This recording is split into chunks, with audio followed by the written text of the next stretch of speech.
Bonjour à tous et bienvenue dans la vidéo. Il se passe pas mal de choses du côté du front ukrainien, et notamment une grande première qui a été largement relayée dans la presse spécialisée, à savoir le fait que, à minima 1, c'est confirmé, peut-être 2, le deuxième n'est pas confirmé, Sukhoi 30 ont été détruits, non par un avion, non pas par un système sol-air de défense aérienne, mais par une première, par un système autonome maritime, les fameux USV, qui sont des unmanned, donc il n'y a personne à bord, Sea Vessel, des drones maritimes.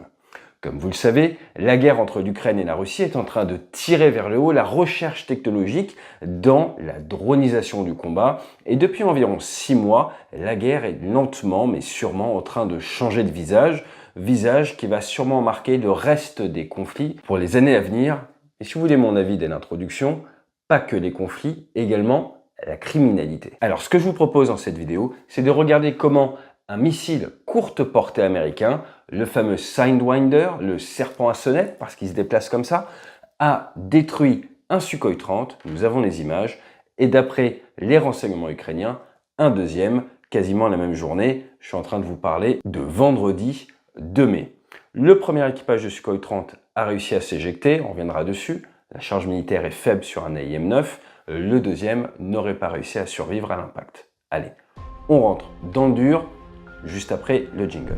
Avec notre nouvel ouvrage, l'état final recherché, c'est de vous faire redécouvrir la culture de sécurité grâce à l'adaptation des méthodes de l'aviation. Vous allez vous rendre compte que ce que l'on fait à Mach 1,5 a été réfléchi pour nous permettre de rentrer vivant et d'accomplir la mission, le tout dans les délais impartis et surtout avec les moyens à notre disposition. Il y a pas mal de choses dont vous pourriez vous inspirer dans votre quotidien. Je vous propose de découvrir tout ça dans l'ouvrage. Le lien est juste en dessous.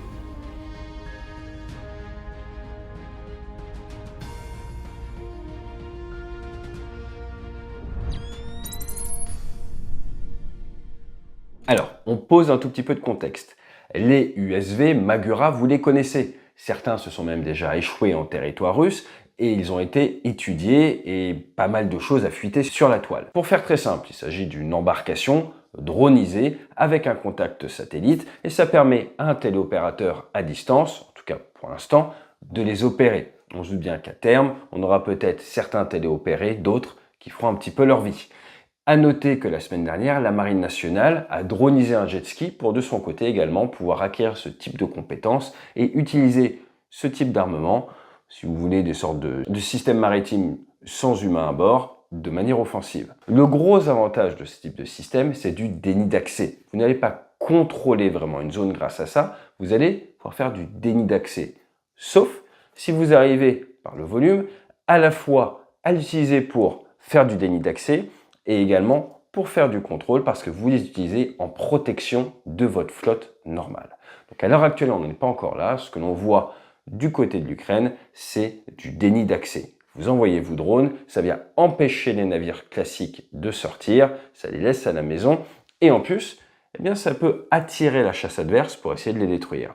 Et c'est là où on va voir l'importance de faire évoluer vos doctrines et vos tactiques de combat, mais surtout votre matériel fonction de la menace adverse. Les drones Magura 5, ceux qui ciblent les navires, font environ 5,5 mètres de long. Ils ont la capacité à emporter plusieurs centaines de kilos d'explosifs et l'objectif, c'est d'amener le drone directement contre la coque du navire pour le faire couler, que ce soit en mer ou dans un port. Pour se prémunir face à ça, on a vu les Russes utiliser différents types d'armements, des Mi-8, des hélicoptères, d'autres gammes d'hélicoptères également, mais d'ailleurs, cela avait amené, on en avait parlé fin d'année dernière, un Mi-8 à se faire abattre par un R-73, qui est l'équivalent anciennement soviétique du Sidewinder, et on avait pas mal commenté ce fait d'actualité. Là, ce que l'on voit, c'est le fameux V7, une nouvelle version qui est en fait la version de défense aérienne de ces drones maritimes. Alors le V7 ne fait plus 5,5 mètres de long, mais 8. On gagne en masse parce que vous n'avez plus la charge. Par contre, il est plus large et il va pouvoir embarquer 2 missiles Sidewinder. Regardez ces images. Donc là, ce sont des images avec les caches jaunes. C'est pour tester les comportements en mer. Dans la vraie vie, vous retirez le cache.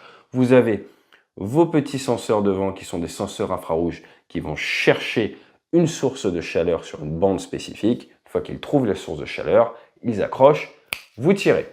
Sur le papier, ça vaut à peu près 10 km. Mais vous n'êtes plus tiré déjà en altitude avec 500, 600, 900 km/h.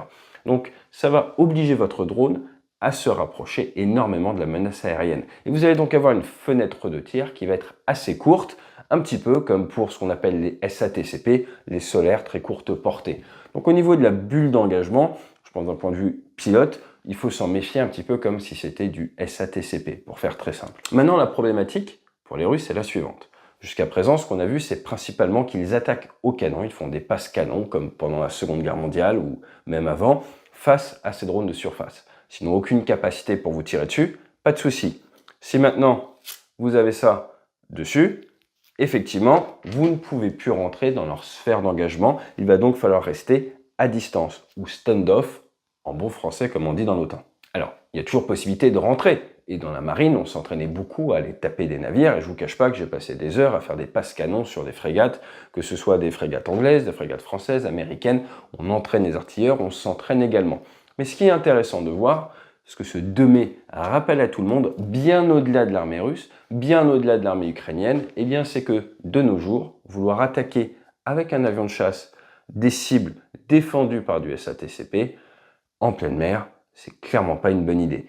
Et il va donc falloir réfléchir en termes de doctrine à utiliser de l'armement, par exemple du guidé laser ou d'autres types de guidage, pour le taper à distance, ou alors, beaucoup plus rentable économiquement, beaucoup moins risqué d'un point de vue vie humaine, aller chercher ces drones avec des drones, car ils sont en mer, car le brouillage sera sûrement plus difficile et parce que la reconnaissance n'en sera que plus simple. Donc je pense que ce que l'on est en train de voir avec ce tournant le 2 mai, là maintenant c'est sorti de manière macro dans la presse partout, eh bien cela va forcer dans les états-majors une réflexion vers la dronisation du combat maritime dans le déni d'accès, car pourquoi risquer du Sukhoi 30? Pourquoi risquer de l'avion de chasse? Pourquoi envoyer un Rafale attaquer des petits drones?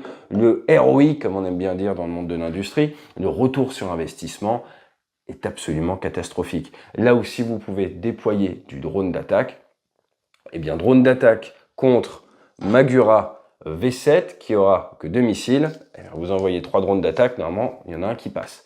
Mais surtout, ce que ces images nous montrent, c'est qu'on est à un point de rupture doctrinaire. Alors attention, je ne suis pas en train de vous dire que les avions de chasse ne servent plus à rien en assaut mer. L'assaut contre la mer, par exemple, c'est la spécialité du super étendard, on en fait avec le Rafale Marine, c'est autre chose. Mais ce qu'il faut voir, c'est que à l'heure actuelle, le coût d'accès technologique à du déni d'accès vient de se transformer. On l'a vu en mer Rouge avec Ansarallah, on le voit, et là maintenant, ça nous rappelle également le danger pour l'arme aérienne. Quand je vois ce genre d'informations, je vais vous dire ce qui me fait peur, je me mets une casquette de pilote de ligne, c'est la facilité pour un groupe qui a envie de faire un coup d'éclat, d'équiper une machine avec personne à bord, avec du missile, et de pouvoir aller se mettre pas très loin de Nice, pas très loin de Dubaï, pas très loin de n'importe quel aéroport où il y a un accès maritime, et gentiment, même pourquoi pas avec un système qui attend sous l'eau, on a vu également des underwater sea vessels, système sous-marin, et là commencer de manière très compliquée à détecter et intercepter, à faire des dégâts.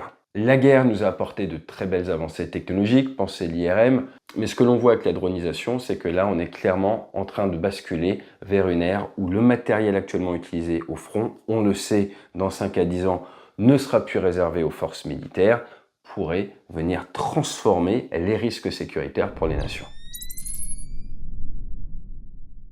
Maintenant, et pour finir d'un point de vue technique, vous êtes un Sukhoi 30, bon, je suis d'accord, c'est un Rafale, vous vous faites attaquer, normalement, qu'est-ce que vous faites face à ce type de menace infrarouge? C'est très simple. Si vous avez conscience de la menace, vous allez agir sur votre signature infrarouge. Donc le fait de réduire les gaz va réduire votre signature infrarouge, ce qui va rendre plus complexe la détection de votre signature infrarouge pour le missile. Ensuite, vous pouvez envoyer des leurres. Il y a 2 grandes générations de leurres. Les leurres qui partent vers le bas, qui vont réussir à brouiller par exemple les R-73 de première génération, et les leurres qui partent vers le haut. Pourquoi? Parce qu'une génération de missiles, on leur a dit, si tu vois une source de chaleur infrarouge très forte qui part vers le bas, c'est un leurre, n'achète pas.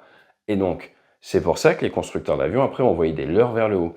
Et la génération encore plus tard de missiles, on leur a dit, si tu détectes vers le bas ou vers le haut, c'est pas bon. Et vous avez des fabricants, comme par exemple les Israéliens, où ils ont rajouté des capteurs, où c'est à la fois infrarouge, à la fois électro-optique, pour en courte, quand ils se rapprochent, détecter et repérer, identifier la forme de l'avion, et accrochez-vous bien, viser le cockpit. Bon courage pour les leurrer, ça c'est les pitons. Sidewinder, python, voilà, on reste dans ce genre d'animal qui nous ont fait basculer du côté obscur de la force d'après la Bible. Pour ce qui est des leurres, deux types d'emploi. Leurre préventif, je vais tirer avant qu'on me tire dessus de manière à séduire l'autodirecteur et empêcher l'opérateur de me tirer dessus parce qu'il se dit si je tire, ça va aller sur un leurre. Ou alors vous avez le tir réactif, je vois monter un missile. D'ailleurs le Sidewinder, d'après source ouverte, fait moins de traînées qu'un R-73.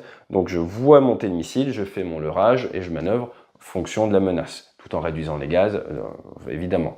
Donc on a leurrage préventif, leurrage réactif, ce qu'on voit dans les images, c'est zéro leurrage, ça veut donc dire qu'il y a zéro essai, zéro situation awareness, zéro conscience de la situation de la part de l'équipage du Sukhoi 30, qu'il s'est fait targeter, qu'il s'est fait tirer dessus. Il n'a donc pas conscience de la menace. Comme vous le savez, on en parle souvent sur cette chaîne, le renseignement, c'est ce qui est le plus important au combat. Là, ce que l'on sait sur l'opération, c'est qu'elle était à quelques dizaines de kilomètres seulement de Novorossiysk. Donc on est vraiment proche de là où la flotte russe s'est repliée pour éviter justement tous ces drones. Donc c'est assez offensif de la part des Ukrainiens et que c'était une grosse vague avec de nombreux drones de surface. Nombreux drones de surface, on parle d'une vingtaine en source ouverte, avec du coup maintenant on comprend des drones de surface d'attaque, des drones de surface de défense aérienne. Et là clairement si vous mettez chef de défense d'un territoire face à ça, la réponse que je vais faire, c'est me retourner vers la DGA, les programmes rapides et leur dire qu'est-ce que vous avez comme drone que l'on peut utiliser pour contrer ce genre de menace, parce que y aller à l'avion de combat, c'est clairement pas adapter une situation d'avenir. Donc on arrive sur des champs de bataille où de nouveaux types de conflits vont avoir lieu et qu'il faut adapter l'armement que vous envoyez à l'effet militaire voulu et surtout à la menace. Vous connaissez, si vous avez lu au-delà du cockpit, la règle des 4 T qui est en source ouverte dans l'OTAN. C'est quoi le task, l'objectif? C'est quoi la target, la cible que vous voulez atteindre? C'est quoi les threats, les menaces? Et du coup, on en déduit une tactique. Et utiliser par défaut ce que vous avez de plus gros, votre Sukhoi 30, n'est pas forcément ce qu'il y a de plus intelligent à faire. On verra si les Russes corrigent le tir dans les prochaines semaines. Dans tous les cas, ce qui est sûr, c'est que si les Ukrainiens ont envie d'argent, je pense qu'ils peuvent proposer leur V5 et leur V7 à l'export. Il devrait y avoir pas mal de pays qui sont intéressés. Et j'espère sincèrement que ça restera au niveau des pays et que ça ne sera jamais acquis en dehors des forces armées. Grand merci à tous ceux qui ont commandé Crash. On fait maintenant 2 envois par mois. N'hésitez pas à aller sur le site Débrief à le commander. Sinon, si vous êtes à l'étranger, il est accessible directement sur Amazon. Si vous le commandez sur le site Débrief, maintenant il est sorti, on vous offre avec un patch Débrief. Il est beau, il est en PVC, il est magnifique. Et je vous dis à très vite sur la chaîne. Fly safe. Rien n'est gratuit sur Waterworld. Ah ouais. T'attends quoi? Allez, mets la sauce!